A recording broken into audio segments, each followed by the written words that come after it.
This is a casual yet friendly reminder that you missed out on the episode right before this one, because this is part 2. So go back and listen to episode 44 of First Class Counselors to catch up on what you're going to listen when you get to this episode, episode 45, on walking through camp schedule and the best things we've seen, or whatever our title might be when this airs.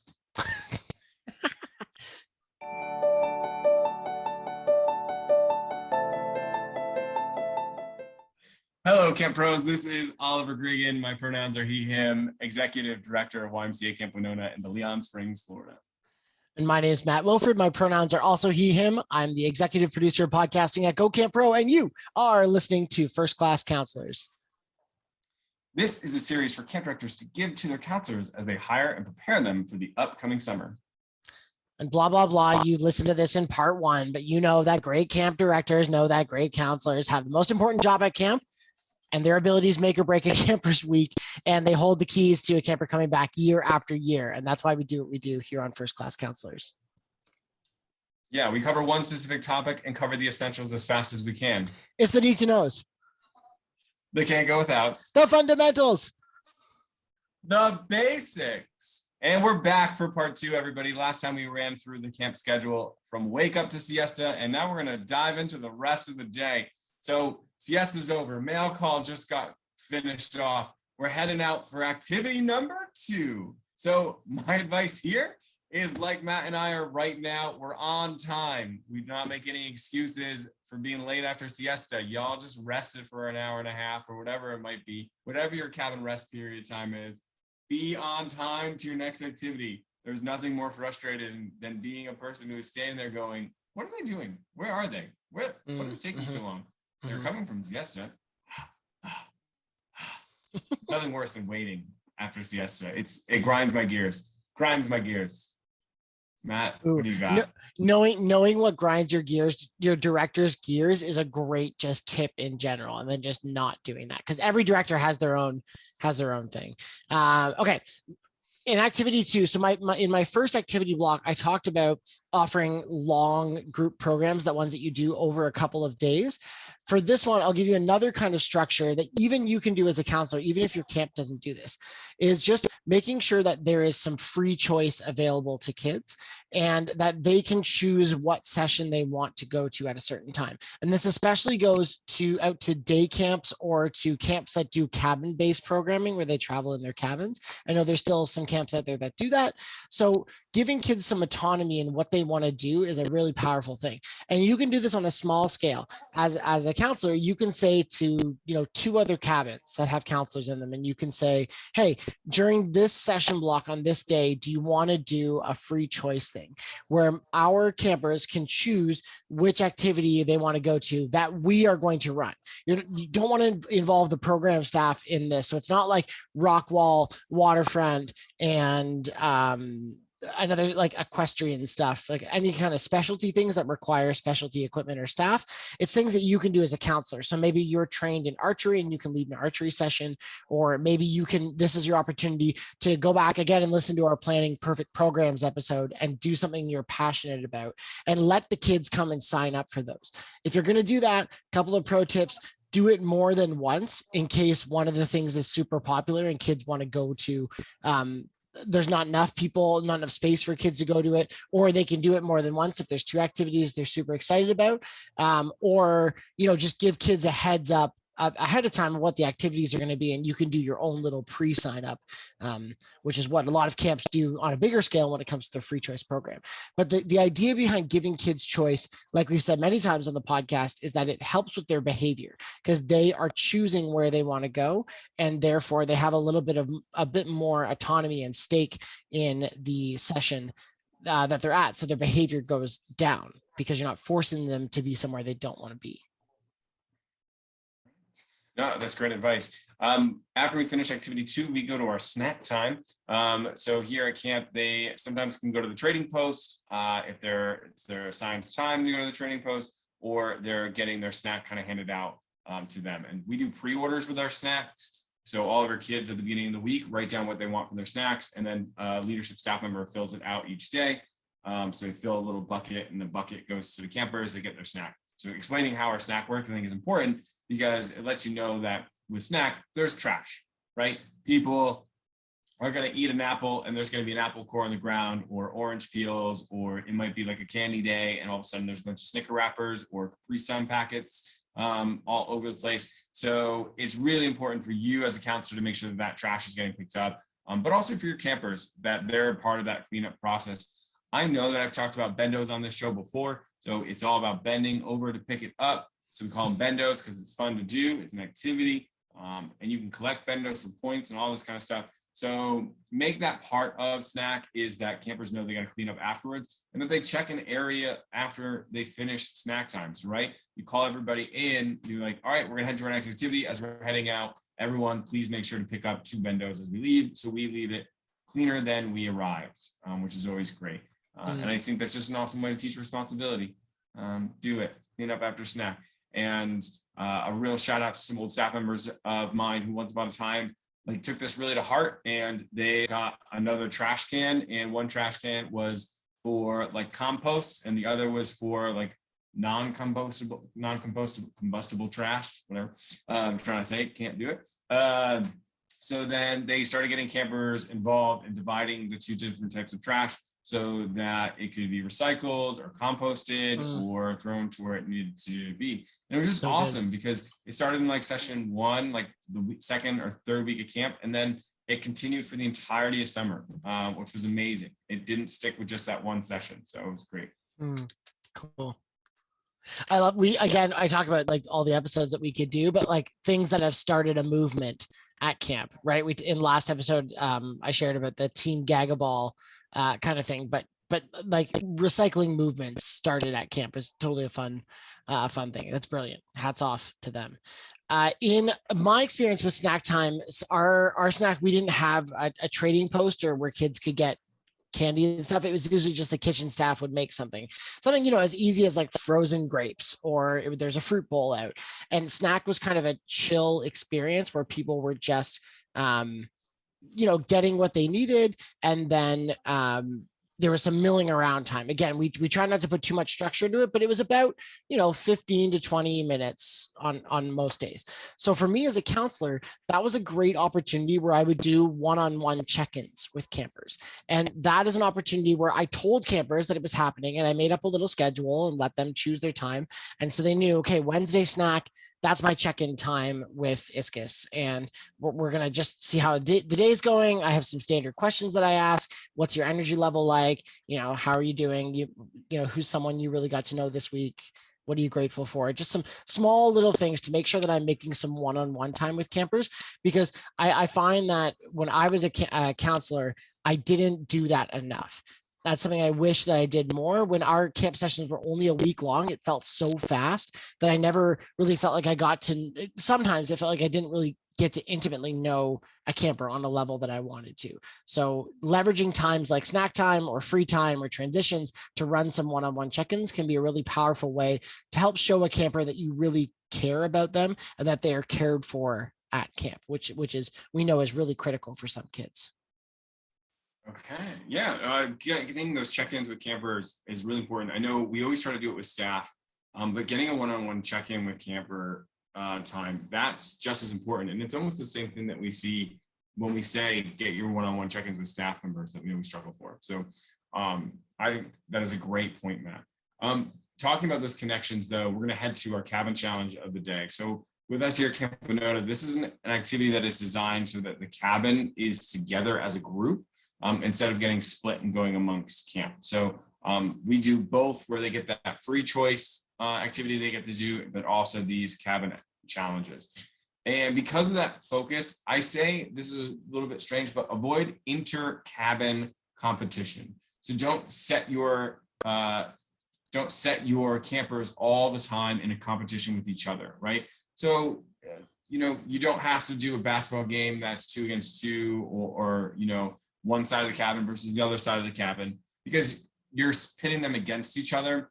And while it is important for them to learn about how to compete with their friends and not be sore losers about it if things don't go well, or to play by the rules and play a respectful game. Sometimes it's just a lot easier for you to say, all right, let's play against another cabin. Let's all team up and work together. Or, hey, here's a problem. We're going to go out team building and we're going to solve this problem together. So make sure you are taking that time to make sure that they are working together as a team during this cabin challenge. And it might be something like going canoeing, right? It's found all over camp. Really what I'm looking for a first class counselor is for you to look at the situation and go, all right, how can I make sure my kids are bonding during this cabin challenge time? And there's so many ways to do it, but your focus just needs to be on it and you're intentional in that moment. It sounds like what you're saying, Oliver, is that during that time, you kind of have to be a little bit flexible and receptive to what your cabin needs. Is that right? Oh, 100%. And as a counselor, you should always be flexible and responsive. Right. So it makes me think of, like, if my group of 12-year-old girls is having trouble, communicating nicely to each other or something like that, that's an opportunity to do a team building game where they have to communicate nicely to each other, or they have to work together to solve a challenge, or a time to spend on some gratitude stuff together. So you can use it to be receptive to what they need in that moment and do it as a cabin. And the important thing with this time is if your camp runs a free choice model for programming all the time, where kids don't have to travel around with their cabin, this is the time to be together, right? We talked last episode, I think it was you, Oliver, you shared what a shame it was for some campers who left camp and didn't know the kids' names, like didn't know each other's names in their cabins. Like that should never, ever happen. So this is the opportunity to do something epic and awesome. And for me, if I had this time, I would use it to play up that mystery of the day. Back in the first episode, right, I talked about waking up with a mystery, using codes and secrets to kind of buy into some camp magic. This is your time. You have a whole hour and a little bit, approximately, to do something that is going to maybe resolve the mystery of the day, if you don't want to resolve it later on at night, or it could be a time that has led up to this awesome epic scavenger hunt or whodunit game or something like that, where the kids have to work together, have fun, and solve a problem. So use this as a great leverage time for that camp magic that you've been setting up intentionally earlier in the day or the week. Yeah, and going back to what Matt was saying a little bit about having that flexibility, and if you have that cabin of girls who's maybe being a little bit rude to each other, or manners might be an issue. This can be used not just for girls, but boys as well. But having a tea party or a gathering or a dinner, something where like manners have to be a huge part of it and everyone has to follow their manners and be respectful and responsible. I've seen that as an activity, as a cabin challenge that some of my staff have run in the past. And it's a great way to be like, well, we're going to be proper. And if we're going to be proper, these are the ways that we need to treat each other or act at the table. And it's also a great way to make sure that the dining hall gets some manners running in it as well. So you'll see some people who might be eating with the proper fork in the future. So once we wrap up those activities, we head out to flagpole number 2, or as we affectionately call it, evening flagpole. And my advice for you is to bring something to flagpole, something big or something new, something blue, bring something found or all bound, look strange and have range, bring reason to talk or to stare, give flagpole a little flair if you dare. So it's a rhyme to make sure you don't forget that you can bring something special. So sometimes we would do this kind of as a theme at one camp that I worked at, and it was just, your cabin would get this weird assignment to make sure that they stood out at flagpole. So they would bring like a canoe to flagpole, or they would like paint someone all blue, or they would all come tied together, or they would all be crawling on the ground to flagpole. And it was just a way that when they entered, everyone was like, what is going on? What is this? And it's an inside joke for that cabin that they really enjoy. And it's a show that they put on for everybody else. And it's just one of those things that makes evening flagpole a little bit more fun. And it really, this is so important. It really proves to everybody at camp that fun is being had, right? Because you're seeing these people who are coming in with this canoe, or they're coming in with all these weird little things going on, or weird big thing. And they go, oh, wow, this is a place where people have fun. I'm a part of this fun. I am laughing at what is going on right now. And it is meant to be harmless. It's not a prank. You're not pulling a prank on anybody. You are just showing some weird form of enjoyment at doing something strange. And I love it. So if I ever see someone like do something strange, as long as they put it back, the camp director and me coming out again, or as long as they clean up their mess, I'm all for this idea. It is great. Also, as long as everyone is a part of it as well. I want everyone to buy in. And that's important. Man, I want to see Matt, that. What are you doing to make? I want to see that. That's so cool. Just to like see a whole cabin of kids just meowing their way up to a flagpole. And I should give some context because I actually didn't know why there was an evening flagpole at Oliver's camp, and he explained it to me as just a time to give announcements before you get into the hustle and bustle of the dining hall. So if there were any announcements to set up the rest of the day, any important things to share, that was the time to do it before the dining hall. And however your camp runs it, that's just a cool opportunity for people to get together. My camp, growing up, before meals, we would always line up in our cabin lines and just sing camp songs. There were always the fast camp songs that you'd only sing during campfire. We sang all the time at my camp, which I loved because music was really big for me. But you could also treat this as an opportunity to do a sing off or a cheer off with other cabins. Some time to bring some spirit in. You can share your cabin cheer that you've been working on throughout the week. Or if you have special teams, like designated teams at your camp, this is a great time to show off those cheers and show off some enthusiasm. Whether it's a competition or not, it's just a good way to kind of make a bit of a fun moment and an auditory signal for other people that are like slow changing in their cabins. Like, oh my gosh, can you hear the cheer off? We got to get up to dinner and make sure we're on time. So serves two purposes in that way. Yeah, so like we said, flagpole is right before we head off to dinner. So we're gonna head on down to the dining hall and eat some grub. Now, when you get to the dining hall, like we talked about for all of our other meals, right? Like make sure the kids are, staying seated, making sure that we are, having those little conversations that we want to have. Everything we talked about in our earlier episodes, which you can still go check out. But at dinner, you have this big thing about to happen. You have evening program, the highlight of the day for most camps. Take that time to talk it up, make plans. What's your strategy going to be? If it's a game that you play all the time, like maybe capture the flag, talk about like who's on offense, who's on defense, how are you going to defend the flag? Where are some good places to hide it? Those conversations get your kids excited to play the game. And when they move out of dinner, we're going to talk about free time in a little bit. But if you talk up these things really, really well, it's great. And with that being said, if you're going the opposite way, maybe that evening program is a little bit calmer. Maybe it's like movie under the stars that night, right? You're going to get to chill and relax and watch a movie with your campers. So maybe it's just talking about how the day went with them at dinner. Like, what activity did you get up to? Were you at? Use that dinner time to talk about it, because dinner is usually a little bit of time, so you can really use it to your advantage in that way. So that's what I like. I love having those conversations at dinner, but I love getting them excited for evening program. That's what I would always do as a counselor, would be, oh man, I am so excited for Capture the Flag. I hope we get east side of camp, because if we're on east side, there's so many good hiding spots over there. Amazing. So dinner for me is one of my favorite things to do at camp is eat food. But even more specifically, my favorite thing to do at camp is to eat delicious salad. One of my favorite things about camp, a lot of camps, that they have a salad bar as an option. If you either don't like the main course or you want some more veggies in your life, there's a salad bar that has a bunch of different toppings. I hope your camp has one. Camp directors who are listening out there, I know it's a little expensive on the budget line, but it is amazing. Amazing, especially for your staff who are vegetarians, who don't just want to eat tofu and beans all the time. So what I would do, and this kind of came up kind of impromptu, because the campers kind of caught on that I really only ate salad during dinner, because that's just kind of what I chose to do. We would have salad battles, and our salad battles was who could make the coolest salad that day. So if, Mondays was presentation day, who could make it look the best.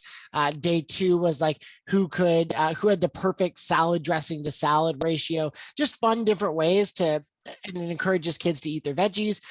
Or you could do maybe in like an Iron Chef dinner style thing where kids could try to make their plates in the neatest arrangement, obviously without wasting any food. But just a fun way to, they say you shouldn't play with your food, but as long as you're not wasting food, I think it's okay to play with your food a little bit. Yes, as my Italian heritage has taught me, if it goes on the plate, you eat it. Yes. That was the rule. Yeah. All right. So dinner comes to an end. We've had our Iron Chef dinner. We've had our salad battles, and we're excited for evening program. And I think if you really talked up EP, your kids might be really excited for what it is. So they might want to go and start getting ready for it, putting on some face paint or getting into whatever color clothes they need to for that evening program. But I think this is just an important time to also say, let them play some soccer, let them go and play some gaga or volleyball. Let them just sit and talk for a little bit and just be a part of those conversations, be there and be able to listen and hear them out if they want to have conversations about how the day was. Because I think not every part of the day of camp needs to be an epic moment. That's what evening program is probably going to hopefully be later. But there can be some meaningful ones in those times of solace. So take advantage of them and sit and have those conversations. I've seen a lot of counselors who will waste this time and they'll go and try and catch up with friends and such, which is great for relieving their stress and their self-care. But their campers might be talking about something that you can have a real impact in at those times of the day. That's when they're talking about some things that are important to them. They're catching up with their friends, and you can just be there, kind of like a fly on the wall, and offer advice or just be there to get a better understanding of your kids. And I think that's really important. So that's my free time advice: be there, which is usually my advice for everything at camp. Just be available and there. Totally. I think that I would agree with that. Just kind of milling about and making sure that you can help out and be. We did a whole episode on, I think we called it supervision, that this is the perfect time to practice those skills where you're just around, you're looking out for campers, for if there's big competition happening or big emotions or a camper's feeling left out. It's a great way to kind of swoop in and help guide them towards some more friends. You don't always need to put yourself at the center of the action. And you can sometimes. One of my favorite things to do, and it was a bit different as a camp director because I know that I didn't necessarily have any other, child watching responsibilities during that time, but I loved during free time just saying, who wants to go for a hike? Who wants to go check out a camp trail that we don't often do? Because our free time was usually around half an hour, which is enough time just to go for a 15-minute romp through the bush, play a couple games, identify some trees, maybe see some cool nature. And that was the time of night when the deer would come out too. So maybe if we were quiet enough and far enough away from all the goings on at center camp, we could see a deer, which would be a great little memory for us to take away. And it's just, it's just that small little moment to bond with a group of kids that aren't necessarily in your cabin. And as long as all your responsibilities are covered, go for it. Just do something small, something easy. And it might give kids a chance who need some of that structure. They might get nervous in those big social situations like free time can be, and knowing to go with a safe, trusted counselor will be a great benefit to them in that moment. And just to make sure I add like a pretty cool magical moment to a free time period, something I've loved and I've seen in the past is a staff member got a old carpet and put it out where we normally hold our free time, out by like the gaga pits and basketball courts. And they laid the carpet down on the ground and they got this old leather chair, and then they dressed themselves up as an old man. And they like came out with a cane and they sat down in the old chair, and then everyone's like, kids just naturally started gathering around. And then they just started telling this cryptic old man kind of story of their younger days, which I'm pretty sure was just them rehashing the movie Secondhand Lions, which is a great movie if you've never seen it.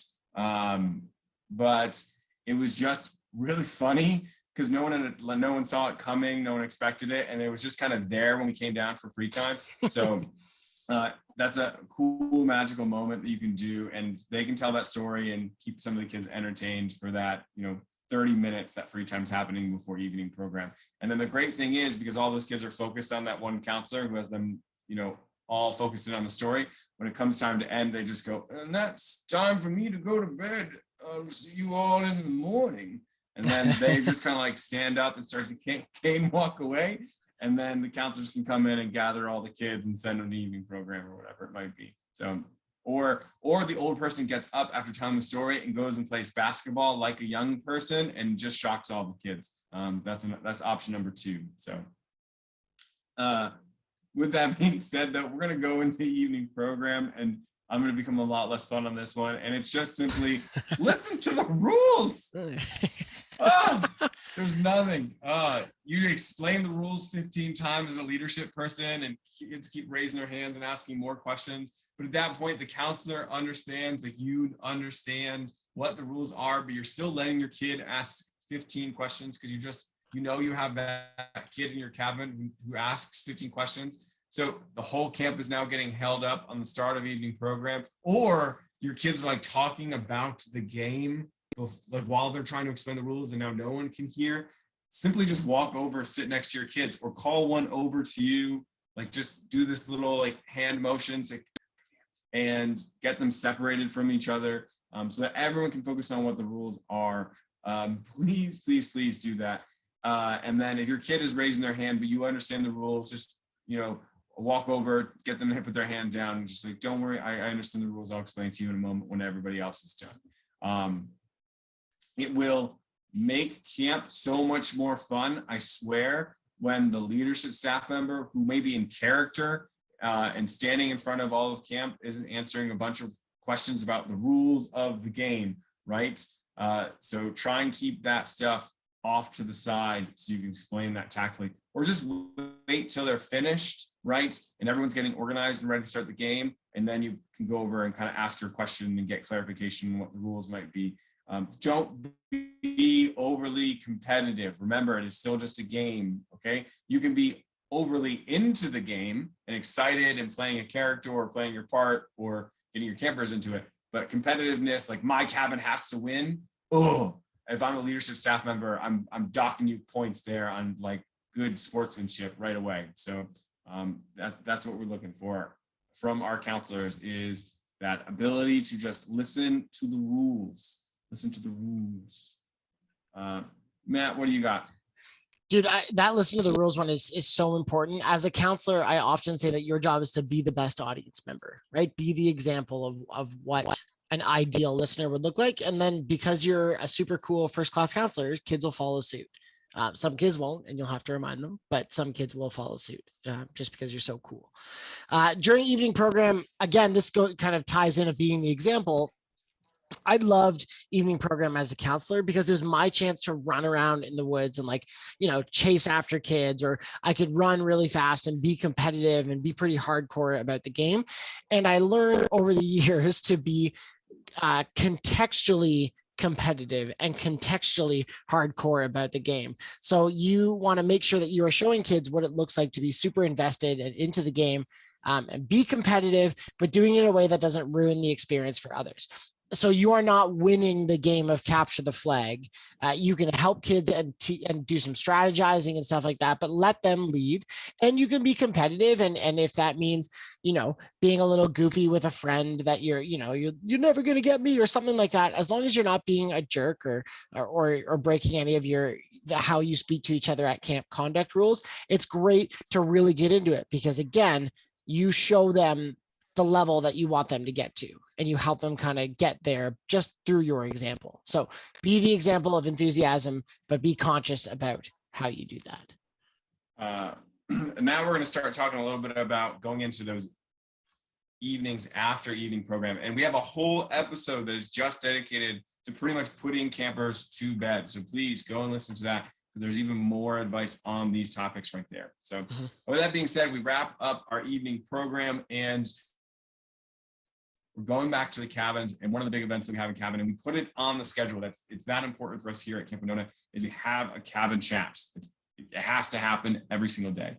It doesn't always have to be this super serious life questioning chat though, right? You can have a fun versus a serious chat, and you can really determine that on, how are you opening this conversation? So sometimes if you want a more serious chat, you might say, who is your role model? Like, who do you look up to? Why do you look up to them? What makes them so special in your life that you want to be like them? Okay, that can get pretty serious. On the other side, you can have some fun with these conversations, right? You can ask your campers, what's your plan in the case of a zombie survival, right? Like, what kind of weapon are you using? Are you like locking down? Are you going to be a nomad? You traveling across America? Do you have your list of Zombieland rules that you follow? All those things are different ways you can have a lot more fun with those conversations. And that's just talking about zombie survival plans. You can ask other things like, if you had 3 different types of animal parts that gave you superpowers, what would those parts be? Would you have wings like an eagle, or gills like a shark, or would you have teeth like a lion? What would your things be? And you can have a lot more fun with those conversations and get some laughter in there. And really the kids kind of get to start breaking down about, like, why would you pick gills of a shark? That's so weird. Like, you want their teeth, right? So you get to have great conversations like that. And they're not serious. It's almost like talking about sports, right? Like, sports are there so we can enjoy them and watch and be entertained. But it's not a life or death situation for us as fans. So, all right, Matt, what are you doing in your cabin chat time? No, I like that, Oliver, because I like what you're saying, that it doesn't always have to be something serious and it doesn't always have to be something goofy. And I would encourage you to have a little bit of self-awareness as a counselor. Like, have you done 6 days of goofy stuff in a row? And could you push yourself to do something more meaningful? And if that doesn't come naturally to you, that's totally fine. You've got a camp full of people who might be a little bit different than you, and you can share ideas with other counselors to make sure that you are changing it up and not getting stuck in a rut of the things you've always done or the things you're good at, because you want to grow as well too. With that, I'll give you a couple different pieces of a couple different tips that you can pick and choose from. One, it's another opportunity for gratitude. Last episode, we talked about gratitude journals, and this is a great time to fill it in, and kids can share if they want to or not. You can resolve your mystery of the day. Maybe there's like a lesson we learned along the way. That's a great, maybe it's about your character skills or something that you believe in at your camp, and you can tie it nicely into that. Continue your one-on-one chats during that time. Maybe that's an opportunity you can do there or a little bit later. Add to your door tag. I think in the last episode, I guess 2 episodes ago now, we talked about the door tag on your front cabin door that has everyone's names on it. And I shared the idea that you could add to it with pictures or something fun or an inside joke that happened during that day. Maybe you make a cabin memory book, or if you are a camp where you take photos with your phone during the day, maybe share some of your favorite photos. I had a counselor who took Polaroids. They had a Polaroid camera that they just had tons of Polaroids for. Not saying you need to go out and buy one, but a really cool thing they did was that they hung up the Polaroids from the day on their little like Polaroid clothesline in their cabin, which I thought was super duper cool. And those are just some different ways that you can add some intention to that chat time. All right. Cabin chats are over. Maybe you're flipping this on your schedule, so maybe you're doing these first, but cabin chats and showers, right? So it's time to put everybody and get them clean. At Camp Winona, we say everyone showers at least once a day, all right? Because we don't want everyone smelling really gross or being dirty. So my advice here is, if you have music, if you are allowed to have some type of music playing device on a speaker, you can play a song, or if you have a music playing instrument, you can use that as well. And I usually say play a song or 2 per shower. So that way you're not taking too much time in the showers. But campers also don't feel like they're getting rushed. They know they have the whole song or 2 to listen to, which is great. But make sure that while you're in the showers, you're trying to get through, because if you have a bathhouse or something like that, there are other cabins that need to shower. That time is precious. And also, you don't want them wasting water, right? You want to teach them some respect for taking care of the water consumption in the world, which is really important as well. So if everyone holds back on that usage, it can help a lot. So that's my advice on showers. Cool. I think the environmentalism is the thread that I'm going to pick up on here. And we talked about sailor showers. I don't know, it's a probably pretty outdated term, but essentially the sailor showers are when you use minimal water for your shower. So you get wet, you go in, get your body wet, then you turn the water off while you get soaped up, head and body soaped up. And you turn the water on to rinse off, and that's the only time the water is on. And the fun, if you want to make it fun, just like when Oliver earlier talked about etiquette stuff in the dining hall, you got to make it fun. You can't just be like, today we're always going to hold our pinky fingers up while holding our fork, or we're going to sailor shower because it's good for the environment. You got to make it fun some way. So the challenge that we did was that you could only talk or sing when the water is off. So as soon as the water turned on, that's when you could talk or sing. But when it was off, as soon as the water was off, that's when you could talk or sing. But as soon as it went on, you had to be quiet. And that encouraged kids, because they like talking and singing and doing fun stuff, to shower quickly and to save water in that way too.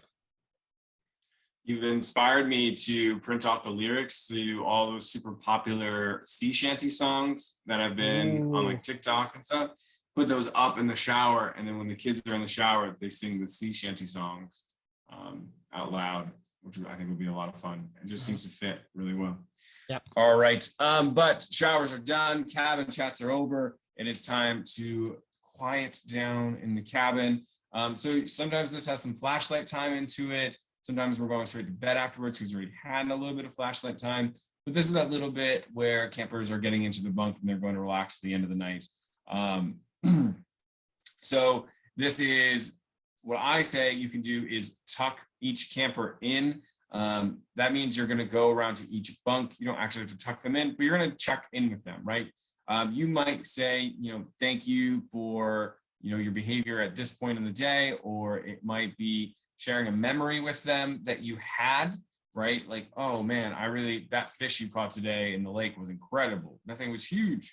I hope you can catch another one tomorrow, right? Giving them something to look forward to, and maybe just noticing something positive as well, right? Man, I couldn't believe how delicious dinner was tonight. Just so that they can start to think about, like, what are things that they can be grateful for when they go to bed at night? A lot of us suffer from anxiety, and usually that anxiety comes from, did I do something right that day? Or what is this thing that's coming tomorrow that I'm worried about? And having someone who is your counselor, a role model, and a mentor coming around to you before you go to bed and saying, hey, you were awesome today. You were great.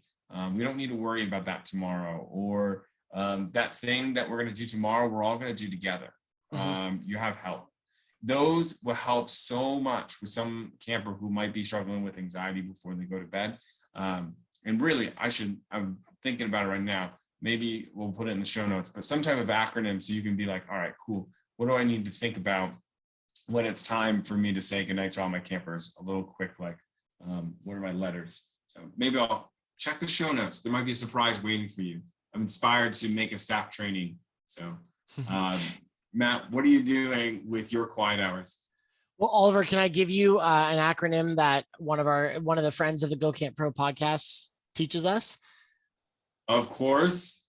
So our friend Michael Brandwine teaches DLP, right? Describe, label, and praise. And that is not exactly for what you should, like a blueprint for what you say, but if you want to praise somebody or tell them that they're great, you describe the action, you describe what they did, you label the quality that they showed, and you give them a little bit of praise for it. So you say, Oliver, when you climbed the rock wall today, even though you were a little bit scared, you showed incredible bravery that way. And I hope you're so proud of yourself because that was amazing. And then you're being very specific about that type of praise. So Oliver, I can see you're working on an acronym. So you have the time from when I start talking about my idea, I'm going to put the pressure on you. You are a Go Camp Pro podcast host, Oliver. So that means you have to be good at acronyms. So I'll let you work on that while I speak. Okay. 2 tips for quiet hours here. One is that often at the first day of camp, it is hard for campers to want to go to bed. They're full of energy. They're a little nervous. They're feeling a little goofy. And the one thing that I learned that was really successful was that you start really firm with your no talking rules. So if 9:30 is the time or whatever time that you set, you tell the campers, okay, you have 5 minutes. That's it to chat. If you can wrap it up in 5 minutes, and I'll give you lots of warnings, if you can wrap it up in 5 minutes, then the next night you'll get 10 minutes. And the next night you'll get 20 minutes. And the next night you'll get 30 minutes or 40 minutes. And you can give them more time as they go. But by starting firm, they understand where it is. And it might take them a couple nights at 5 minutes until they start to build up that time. But making sure that you're being consistent and being firm about those things will help you set a good precedent for the rest of the week as you go forward. People talked about it like a bear trap. You start really tight and then you open up slowly as you go for the rest of the week. Also, at your quiet hours, this is the perfect opportunity for you as a counselor to do what we used to call porch talks with our co. We would literally walk out on the porch, and usually this is a good time while campers are getting changed. And we would walk out with our co, and we would say to the campers, we would say, hey, you have X number of minutes. Make sure you're quiet after those minutes. We shouldn't be able to hear you on the porch after those minutes. And then we would check in with each other and we would ask how each other are doing or how the day went. Was there anything that happened that was frustrating or anything that I can do to be a better co? That was a really critical time that we said had to happen.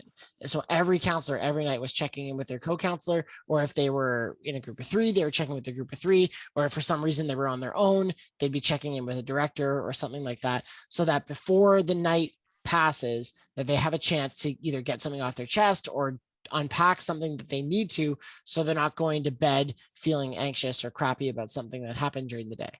So without further ado, Oliver, what is the acronym that you came up with for rituals to do at the end of the night with your campers? I feel like a good camp pro because I think I came up with a pretty decent acronym in a matter of minutes. I think you talked a little bit to get me some time, but here we go. So my acronym for when you're putting campers to bed at night, a final check-in with them is SNAT. So it's SNAT, which is share a memory, noticed a great action, assess how they felt about their day, and think about their needs for tomorrow. Ooh, so good. So good. It's not bad, right? All right, so I'm not going to count that as my E.G.E.L, but that's where we're going now. So we're going to go into our ever growing, ever learning. It's how we end each show. It's a trick, a tip, a game, or a song for counselors to use to be better every day. And Matt, what is your quick little trick, tip, song, or what do you got? I think you have a game, right? I do have a game. Yes, this is a card game. I think one of the best things you can keep with you as a camp counselor is a deck of cards. In this game, there's a couple different names for it, names that probably should have been retired a long time ago. So I will call it Slap Down, and you might know it as some different things. Essentially, it's kind of like the game of war, but for many people playing at once. Kind of. I guess it's not really the same. But anyway, you're sitting in a circle with a bunch of people, and you deal out the entire deck of cards. The goal is to get all the cards, or the most by the end of the game. Everyone lays down a card one at a time, and on a certain condition, you slap the middle pile. Anyone can slap the middle pile and take all the cards in the middle. And those conditions, you can make them as intricate or as basic as you want, depending on the age of the camper. But the basics ones are if there's a double, so a jack, then a jack, somebody slaps the pile and they get to keep all the cards. You could do add to 10. So if 2 cards add to 10, a 2 and an 8, a 3 and a 7, or whatever, then you slap the pile. You can do runs. So ace 2, 3, or ace 3, 2 could count as a run too, if you want to be super crazy about it. Or sandwiches. So like a 2, 10, 2 is a sandwich. You slap the deck for that. There's a bunch, or the queen of spades, you always slap for that. There's a bunch of different things. And if you miss slap, then you have to sacrifice one of your cards to the current deck in the pile. And the great thing about the game is that even when you're out, you're not out, because if you run out of cards, you can always slap back in and get the cards back. And you might be saying that I go a little bit overboard with game rules, but anyway, you might be saying, but Matt, what if somebody just slaps all the time and they don't have any cards they have to give up? We put in the no 2 slap penalty. Every time, if you miss slap twice when you have no cards, then you have to wait a certain amount of time before you can slap it again. So somebody's not just slapping all the time, because there's always that one camper. And I'm probably ashamed to admit that I was probably that camper that I was just like, ha ha ha, I'll come back in all the time. But just gamify the rules so that they can't do that. That's my E.G.E.L. call the game slapdown, call it whatever you want, but it's super easy, super fun to play with kids. Oliver, what is your E.G.E.L? Okay, mine is an item that you can have. You can walk around with. I have it right here. Mine is an apron. Super easy. If you're on YouTube, you can see it. It has a dragon on it because it's the Welsh dragon. This was gifted to me by a staff member who's from that wonderful place called Wales. And I now collect ones from all over the world, which I think is really cool. You got me started in the collection. Cool. But why an apron, you ask? Why, as a counselor, do I need an apron? Well, for a couple of reasons. One, are you going to go work in arts and crafts? You don't want to ruin your nice camp shirts? Yeah, grab an apron. Are you running outdoor cooking and you want to look the part? Yeah, grab an apron. Are you just walking around camp and want to look cooler than everybody else? Grab an apron. And if you are trying to pretend to be a superhero that day and you need a quick cape, grab an apron. They're right there. They're fantastic and they work for it. So my little trick for you today is the many multitudes and uses of aprons to keep you clean, to keep you tidy. And people don't think about it, but aprons have pockets on them. So you add a whole pocket, maybe two, to your arsenal. It's incredible. Don't talk down the apron. The one thing I will say is don't walk around shirtless with your apron and count that as a shirt. That's a weird no. You also can't go into the kitchen like that. Just so you know, you gotta have sleeves. Kitchen rules. That sounds like you're speaking from experience, maybe, Oliver? Nope, never. Yeah. Why would I speak from experience on that one? Yeah. So I can quickly change the topic and end the show before anything else gets out. If you enjoyed today's show, we would be so grateful if you left us a review wherever you are listening to this podcast. Your ratings and reviews not only let us know what you like and don't like about the show, but it helps boost our ratings and helps more people discover what we talk about here, which in turn makes more first-class counselors. So, Matt, take it away. Well, I was going to say, Oliver, based on this apron conversation, I will say that if you leave us a 5-star rating on Apple Podcasts, then Oliver will send you a picture of him just wearing an apron. That's a new promotion happening right now. Or Oliver won't send you that picture. You can choose whether you would like a picture or would not like a picture. If you leave us that 5-star rating, I'll give you the choice. Don't forget that you can find all of our show notes at gocamp.pro/firstclasscounselors. There's lots of great stuff there. And if you go to gocamp.pro/podcast, you will see all of the awesome shows we are offering in the Go Camp Pro podcast network that we are super proud to be a part of here on First Class Counselors. We are grateful to the big boss man, Travis Allison, for giving us a shot. And now we are 4 seasons in with helping people become first-class counselors. So we are so grateful to him. And we are truly standing on the shoulders of the giants of all the other podcasts on the network. So great to have us be a part of that. Yeah, I am waiting to get a text from Matt once this airs that says, we got a 5-star review, buddy. You got to send a pic. But with that being said, thanks for listening, friends. Camp is camp and camp is all good.